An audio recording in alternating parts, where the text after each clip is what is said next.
Hey Levi Wanderers, Lady Etheria. I wanted to do a tutorial today on isolations. So we're going to go over a palm non-string hand assisted isolation and then also a free floating isolation. So to start out this trick, I suggest you get into what you're probably familiar with from your palm spin position, which is going to be a V-grip. So between your thumb and forefingers where the string sits. I do let it hang about an inch down or so, just to give some nice movement of the wand and I'm not running into it too much, right? Just like I would for my palm grip spin. And we are going to, from this position, right or left-handed, so you guys know I'm left-handed, so I'm going to be using my right hand to start this. And essentially how you're starting it is lifting up and opening. So this whole elbow is going to come with it, and that really helps starting this. You also are only doing with your opposite hand is creating a circle, right? We're creating a small circle, and that's all that's happening with this hand that is guiding this isolation. We are going to be essentially taking one end of the wand, top or bottom. Again, it does not matter. It's usually a little easier to start out with the top being the center isolation point and the bottom of the wand being the one that rotates around in, like Dalton coin, that clock fashion. Mine are going counterclockwise because again I'm left-handed. So it does help when you're learning this to start with the top being the center point, because your bottom of the wand is going to naturally want to get down here and hang. So it helps with the little bit of extra weight or the hole being off center with the transition of this trick. But again, you can do this with either end, it does not matter. So my blue end is the top of the wand, so we'll keep that as our isolation point, but it is very easy to, as you see, change that and go to the bottom of the wand for the isolation point. Either is fine, and it's fun to do both in flow and kind of transition between the two. So again, get used to that, just making a circle. And it's pretty small, not a big circle. And seeing how tight you can get this center point to stay. Little tip, if you've got a buddy, have them hold this wand about center of your body so you can get used to what that feels like as it's going around and how much time and momentum you need to give to keep that going and keeping that center point not moving too much. So to get into a free floating isolation, you can actually do that from your assisted isolation trick that we're just doing, right? So we're here, assisted isolation, let go. And now your string hand is doing that same circle that your non-string hand was doing to create that floating isolation.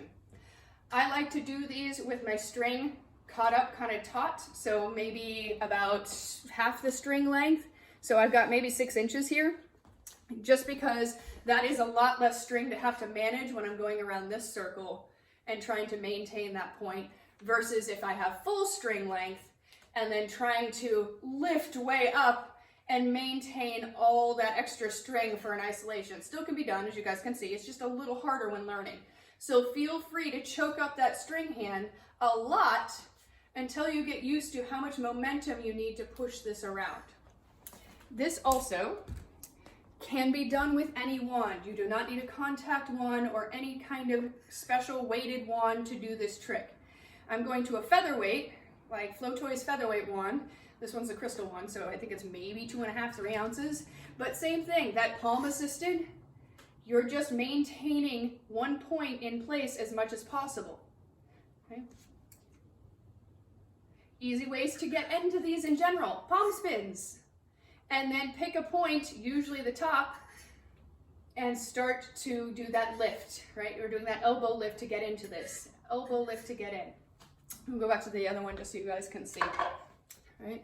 So from that palm spin, we're going to decide we want to get into an isolation, and I'm going to take that top of the wand, the blue one that's spinning, and I'm going to basically move my hand to the right at any point during the spin, but ideally, just like it were if we were stationary, the bottom of the wand's gonna be coming up, and that's when we're gonna wanna move this to the center. Because right, a palm spin is usually you're holding the wand center in front of you. Now we wanna put the top to the center of our body. So we're going to, in that spin, move the wand ever so slightly right.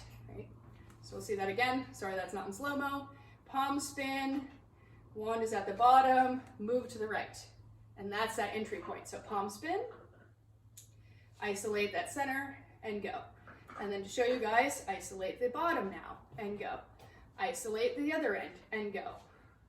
Right, so it's that same kind of drag across movement that you guys see in anti-spins, right? When we're doing anything that is going to be boom, pop, right? Those fun little tech moves. It's technically the same thing. You're just doing it while it's moving and then creating that ISO point.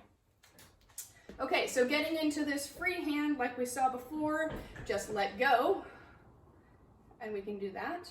The other space I like to get into isolation spins is from an anti-spin flower, right? So we got our anti-spin flower going, and remember that is the wand going one direction, my hand going another. And then just like we did from the palm spin, I'm going to pick that point in my flower where the the top of the wand is at the center point, and then start to do that lift, lift, lift.